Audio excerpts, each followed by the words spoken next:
Hey everyone, welcome back to another video. Today I'm going to go over the top 5 tips that I see fit right now for buying a new RV in 2022. I'm also going to start off the first couple minutes with just a little bit of a market update. So if you're new here, typically it's me and my wife Jen. Jen's not feeling very good today, guys. She's been under the weather for the last couple days. If you're wondering, she doesn't have COVID. We've done like 4 or 5 tests now, and no, she's not pregnant. But today, it's just gonna be me and Tucker. Tucker, come here. Tucker wants to say hi to everybody. So I'll jump right into it with a little market update first. So overall, if you kind of, tap into the industry at all, or you're kind of curious, you'll notice that inventory is finally starting to fill up, especially with towables. I've said this before, fifth wheels always were the most in stock because it's not like the easiest. Not everybody's driving around with a 3/4 ton or a 1 ton truck where they can just like, hey, let's give this a try. A lot more of the travel trailers where people are towing with their F-150 or their Suburban or whatever larger vehicle they have. Those were going quick. Class C's are going quick, and they still are. Those are the hardest to get right now still. And then Class A's, because again, you can still jump in that, even though it's a little bit bigger, and just hit the road. But overall, definitely towables are filling in. Class A's are getting there for sure. And Class C's are still hard to get, but they're getting there too, I think. Some of the reason for the dealerships filling up and for the industry catching up, it's kind of a couple things. So number one, when all this first hit, everybody thought it was going to be super short and temporary, but then they quickly realized it was going to go on for a little bit of time. So manufacturers started building new plants. And now as time goes on, those new plants are up and coming, they're established, they got a crew in there working, and they're starting to pump out units. So that's helping to fill up those dealership lots. Also, we're coming out of winter, which is the slowest time of the year for RV sales. So that always gives the industry a little bit of time to catch up. Sales are down. Up in Elkhart, Indiana, there's probably not much else to do other than to work. So everybody's willing to put in a little bit of overtime, and they're getting stocked up for the spring market, which is really here now. So that's been a huge help in getting the industry kind of caught up a little bit for this spring. Also, there is some scare going around. Of course, in the news and everything, everybody knows what's going on between Russia and Ukraine. Gas prices are going up. Who the heck knows what's going to happen next? So I think people are being a little more cautious now, where everybody was ready to buy when COVID first hit not when it first hit, but as COVID went on, to get out and about. Now people are kind of taking that step back. Hey, let's give it 30 days, 60 days, 90 days, 6 months, whatever they need to feel more comfortable. So there's definitely some of that going on as well. The second point is that kind of along the same lines, used is starting to come in a little bit more. We all knew there was going to be an influx on used. I don't think it's hit either where it's going to or like we expected. I think there's either still more to come, or maybe we were kind of wrong with that assumption because it hasn't been hitting as much as I expected, at least. But obviously if you're on any Facebook groups, you will notice that people are starting to sell their units, people who didn't like it or who full-timed went during the pandemic and now they got to go back into the office, so they're buying a house or whatever the reason is. I expected even more, and maybe that's still to come. Maybe I'm wrong, and maybe, this is kind of the influx that we're going to see. But either way, there is still more used. Used are still going for quite a bit more because they're right here on hand, ready to go. And so, there's some value there. And the last little market update I want to give you is just about gas prices and how it's going to affect the industry. I think there is a ton of scare around this, and I don't think it's as big of a deal as some people are thinking. With the way that gas prices are right now, there's always going to be unique circumstances where people are really, really tight with their money, right? And where this is hitting them really, really hard. But I think a lot of people who own RVs, especially bigger motor homes and stuff, are in a financial position where it's like, hey, it's okay to spend a little bit more on gas because we're having fun. The cost of everything is going up, so the cost of our fun we're expecting is going to go up as well. I did a quick calculation. You guys know we live in Maryland. We go to Tampa, Florida a lot. So that not round trip, one way is 895 miles.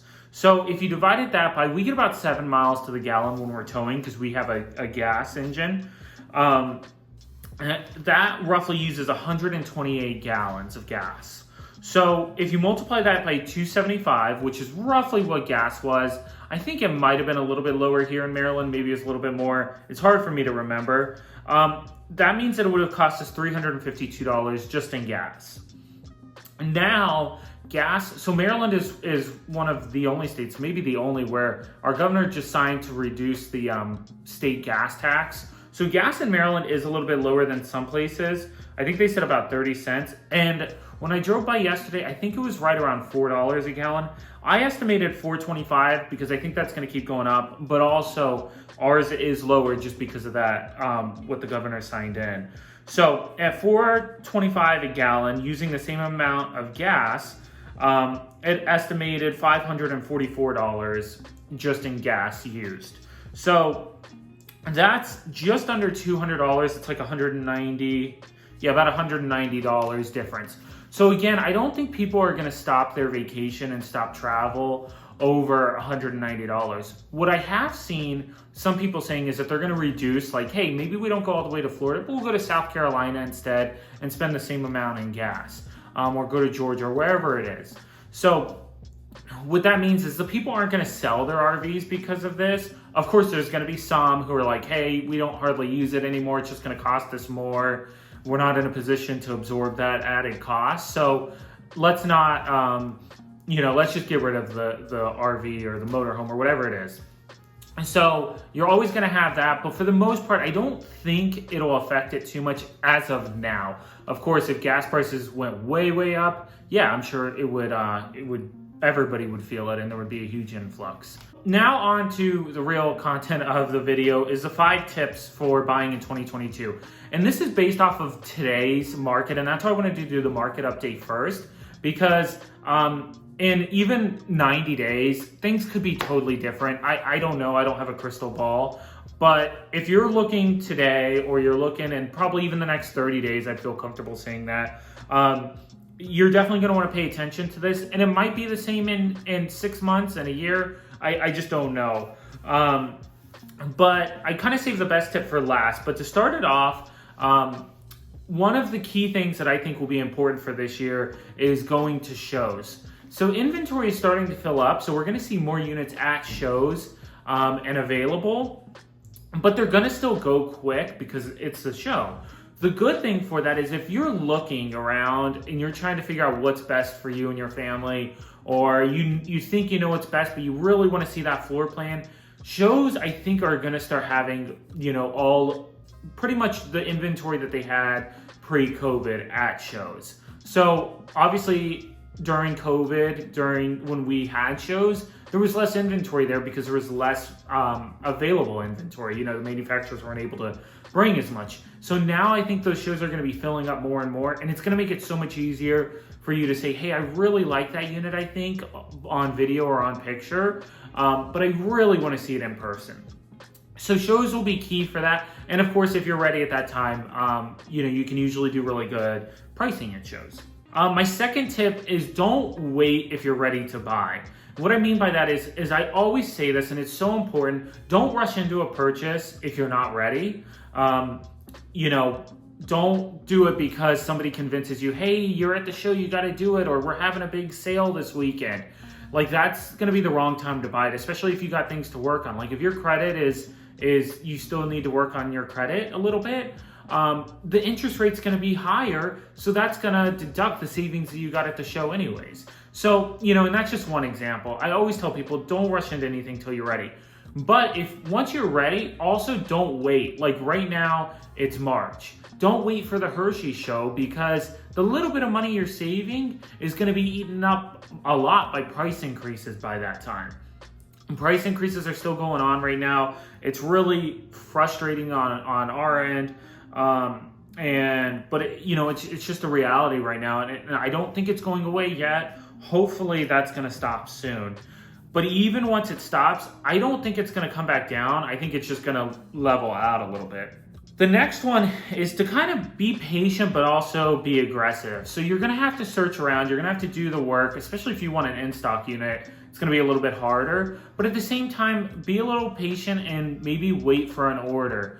Call around to dealerships, but you might have to wait for an incoming unit. So again, you're not just like, hey, yeah, we'll order and we'll wait.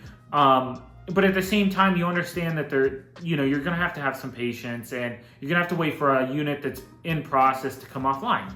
Again, that's just one example. But if you're being aggressive and calling dealerships to see what they have incoming, to see what they have in stock, potential trades coming in, that's going to be the best. But again, it's not going to happen really quick. You got to have a little bit of patience. The fourth tip is really try to have a clear understanding of the timeline and the process that you're going to be going through. Right now, everything is so crazy and so different. If you told me you wanted to order unit A, it might be 6 months to 9 months to really, we don't know. If you told me you wanted unit B, I might be like, hey, it's in stock. We can have it to you in 3 days. So you really, really want to have a clear understanding of that and what potential delays there might be. Trust me, if you're ordering a unit, there are going to be delays. Whether it's transport, the dealership waiting on parts to finish PDI, manufacturer waiting on shortages, there's going to be some sort of delay. So buffer in some time there. Overall, again, just really try to understand whichever path you're going down, have a clear understanding of what that process is going to be and what to expect. And then, of course, build in a little bit of buffer. And again, back to point 3, have a little bit of patience there as well. Everybody's trying hard to get the unit, and obviously they want to make the sale. So nobody's, trying to move things around to prevent you getting your unit. It's just really, really hard in this market. Also, understand, when it'll be offline, when it'll be available for you to pick up, and again, build in those buffers, but also have a clear understanding of if you want to get an inspector, what's that going to be like? When do you do your PDI versus when they work on things that you find in your inspection? When do you sign all the paperwork? All of that, so that you're not running around like, hey, I don't know what we're supposed to be doing. And then the last and most important that I can say right now is if you're ordering or if you're purchasing a unit coming offline shortly, make sure, it's so important to make sure that you are getting the price locked or price protected, whatever they call it. Just make sure that the price you're agreeing on today is going to be the same exact price when it comes offline in a few months. I did a big video on this a while back, but I wanted to touch on it again because it's so important. So check that video out if you're kind of curious more about it. But every single day people get the news, hey, guess what? Your unit came in, we're excited. Only problem is that when it came in, the manufacturer raised the price on us by $10 or $20 or $30,000. Unfortunately, we don't have that kind of margins. We're gonna have to pass that on to you. So the unit now, instead of 100,000, is gonna be 120. And there is nothing that sucks more than that, to be honest. I don't want you guys to run into that at all. Make sure that price is protected. And a refundable deposit isn't enough. Like, oh yeah, if the price goes up, we'll give you your money back. Like, yeah, that's the least you should be doing. But dealerships are doing that over and over again because it gets them more allocations. So it's really, really important to not kind of fall through that trap, because they're essentially using your name and your deposit to order a unit that they know either you're going to end up paying a lot more for, or you're going to back out and then they'll sell it to somebody else for a lot more.